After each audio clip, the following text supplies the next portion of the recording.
میرا ایک point of view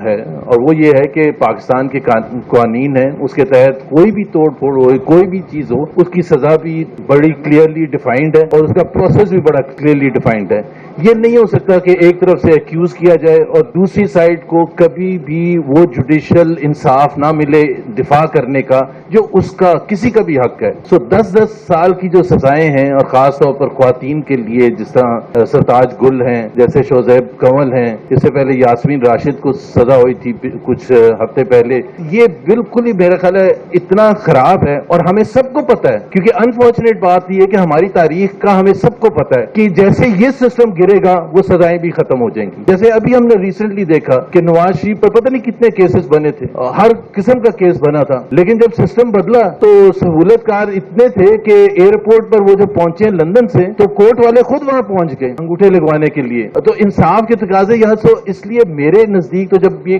کوئی کہتا ہے کہ نہیں یہ تو صحیح وہ ہے، انہوں نے توڑ پھوڑ کی تھی، وہ غداری کا ہو یا ہائی جیکنگ کا الزام ہو یا مرڈر کا الزام ہو، تو ہم نے پرائم منسٹرز پالیٹیشین سب پر لگتے ہوئے دیکھیں۔ تو ایک تو یہ بات ہے، دوسری بات یہ ہے کہ ہمیں ایک ایز اے سوسائٹی اس کا پراپر جائزہ لینا چاہیے کہ کس طرح سے ایک اتنا بڑا واقعہ ہوا۔ اور میرا پوائنٹ آف ویو یہ ہے کہ جب ہم بنگال کی بات کرتے ہیں، ایسٹ پاکستان کی، بنگلہ دیش کی بات کرتے ہیں، تو ہم کہتے ہیں وہ 2 ٹکڑے اس لیے ہوا کہ ہم نے اپنے بنگالی بھائیوں کا مینڈیٹ نہیں مانا تھا۔ یہی باٹم لائن یہی کہتے ہیں، اور بہت سے ہم نے ظلم کیے تھے، لیکن فائنلی اگر ہم ان کا مینڈیٹ 1970 الیکشن جو ہوا تھا، جو وہ جیتے تھے، جس کے تحت ان کو حکومت ملنی چاہیے تھی، ہم یہ کہتے ہیں کہ جب وہ مینڈیٹ اگر مان لیا جاتا تو پاکستان 2 لخت نہ ہوتا، اور ہم نے نہیں مانا تو اس کی وجہ سے بنگالی ان کی طرف سے ریاکشن ہوا، پہلے سول وار شروع ہوئی، پھر ملٹری آپریشن ہوا، پھر 6-7 مہینے سول وار ہوئی، یعنی کہ دونوں سائیڈ کی طرف سے مار دھاڑ اس لیول کی ہوئی جس کو آپ سول وار کہتے ہیں۔ اور آج پاکستان میں جتنے بھی ایکسپرٹس بیٹھے ہوئے ہیں، جتنے بھی ہیں، وہ اس چیز پر، ایکسپرٹس کیا عام پاکستانی بھی اس چیز پر ایگری کرتا ہے کہ ہم نے زیادتی کی تھی بنگالیوں کے ساتھ۔ کوئی ان چیزوں کی نہیں بات کرتا کہ جب الیکشن پوسٹپون کیے یحییٰ خان نے تو ریاکشن کیا کیا، سول ڈس اوبیڈینس اناؤنس کر دیا تھا مجیب الرحمان نے۔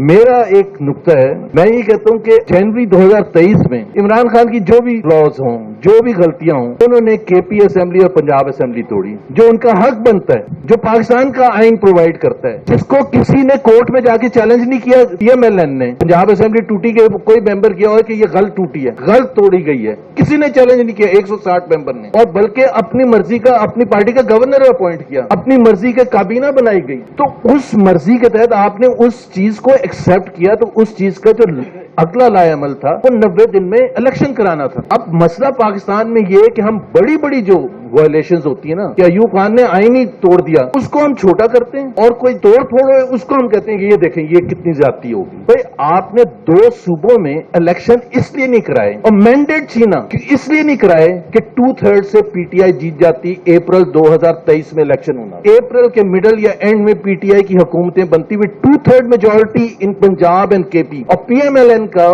And I'm sure P V B کا بھی یہ موقف تھا، کیونکہ انہوں نے اس وائلیشن میں بالکل 100% کنٹریبیوٹ کیا، پارلیمنٹ سے ریزولوشن پاس کروائی کہ الیکشن نہیں ہو سکتے۔ کیوں؟ کیونکہ سیکورٹی سچویشن ایسی نہیں ہے، کیونکہ فائنینشیل ابیلٹی نہیں ہے، سینکشن نہیں ہوا بجٹ میں۔ ابھی آپ یہ بتائیں کہ ایک طرف آپ کا آئین یہ کہتا ہے کہ آپ کبھی بھی صوبائی اسمبلی یا نیشنل اسمبلی توڑ سکتے ہیں، اور ساتھ میں یہ بھی کہتے ہیں کہ اگر توڑی جائے گی تو 90 دن میں الیکشن کرانے چاہیے ہوں گے، اور پھر پوری کی پوری پولیٹیکل پارٹی جو پی ڈی ایم کی تھی وہ مل کے کہہ رہی ہیں کہ بجٹ میں تو رکھا ہی نہیں تھا پیسہ، بجٹ میں تو کبھی بھی نہیں رکھا ہوتا، کیونکہ آپ کو یہ تو پتہ ہی نہیں ہوتا کہ اس فائنینشیل ایئر میں کوئی پولیٹیکل پارٹی جس کی حکومت ہے، جس طرح پیپلز پارٹی کی ابھی حکومت ہے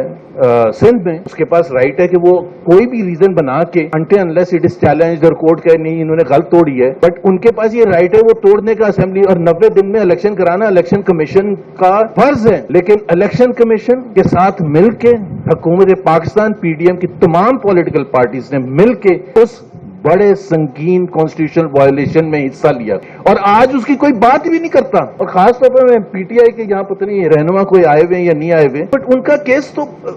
وہاں سے سٹارٹ ہوتا ہے کہ بھائی آپ اس کا تو جواب دیں کہ آپ نے الیکشن نہیں کرایا، آپ اس کا تو جواب دیں۔ اپریل 2022 میں جب ووٹ آف نو کانفیڈنس ہوا تو 125 نشستوں سے پی ٹی آئی نے ریزائن کیا۔ وہ ایک الگ بحث ہے کرنا چاہیے نہیں کرنا چاہیے، بٹ انہوں نے ریزائن کیا، اور الیکشن کمیشن کا فرض ہے کہ ان سیٹوں پر بائی الیکشنز کروائیں۔ 16 مہینے رہتے تھے پارلیمنٹ میں، ہم کہتے ہیں کہ پارلیمنٹ سب سے سپریم ہے. Parliament is the representative body of the people of Pakistan. آپ نے ٹوٹل 125 میں سے 10 الیکشن کروائے, 16 مہینے میں اسمبلی کو خالی رکھا 125 نشستوں سے, کیونکہ 125 میں سے 10 میں جہاں کروایا تھا وہاں عمران خان سب میں کھڑے ہو کے جیت گئے, سوائے ایک ملتان کے جہاں میرا خیال ہے شاہ محمود کی بیٹی لڑی تھی, وہ ہار گئی تھی, بٹ باقی ساری پی ٹی آئی نے جیتی تھی. اب عمران خان لڑ رہے تھے تو اس کو بھی نل اینڈ وائڈ ڈکلیئر کر دیا. تو you went 1.5 years 16 months without filling up دی. وہ اتنی سنگین کانسٹیٹیوشنل وائلیشن ہے, اس کی کوئی بات ہی نہیں کرتا. پھر اس کے بعد آپ نے ایک اور سنگین وائلیشن کی. اگست 2023 میں اسمبلی 5 سال کی مدت پوری کر رہی تھی. آپ نے وہ 5 سال کی مدت جب پوری کر رہی تھی تو آپ کو پتا تھا کہ آپ نے الیکشن کرانا ہوگا 60 دن میں, تو آپ نے اسے 3 دن پہلے, جو کہ پرنسپل کے حوالے سے بالکل غلط ہے کہ 3 دن پہلے آپ نے اسمبلی برخاست کر دی. چلے آپ 90 دن میں کرا دیتے, آپ نے 90 دن میں بھی نہیں کرایا. اور اس کی وجہ کیا تھی؟ اس کی وجہ یہ تھی کہ پی ایم ایل این یہ سمجھی تھی اور یہ طے ہو چکا تھا کہ جی ان کی پوزیشن بڑی ویک ہے. نواز شریف صاحب اس وقت نہیں آ سکتے تھے واپس جب تک عمر بندیال ریٹائر نہ ہوتے, تو وہ انہوں نے بعد میں آنا تھا اور ان کے پاس ٹائم ہوتا کیمپین کرنے کا. And P M L obviously was dependent کہ جی جب تک نواز شریف نہیں آئیں گے اور وہ بیانیاں نہیں پیش کریں گے, جب وہ کیمپین نہیں کریں گے تو پی ایم ایل این تو الیکشن کو گھسیٹ کے 6 مہینے بعد کرایا. دس از سیریس گریو کانسٹیٹیوشنل وائلیشن. آپ کی مرضی ہے آپ کروائیں نہ کروائیں, آپ کی مرضی ہے آپ 3 مہینے کے بعد کرائیں ایز پر کانسٹیٹیوشن نہ کروائیں, یہ آپ کی مرضی ہے. اور اس کا بہانہ کیا کیا پھر ایک اور غلط بیانیہ کہ جی سینسس جو تھا 2022-23 کا وہ اپروو ہوا اگست کے پہلے ہفتے میں, سینسس کمپلیٹ ہوا مئی 2023 میں,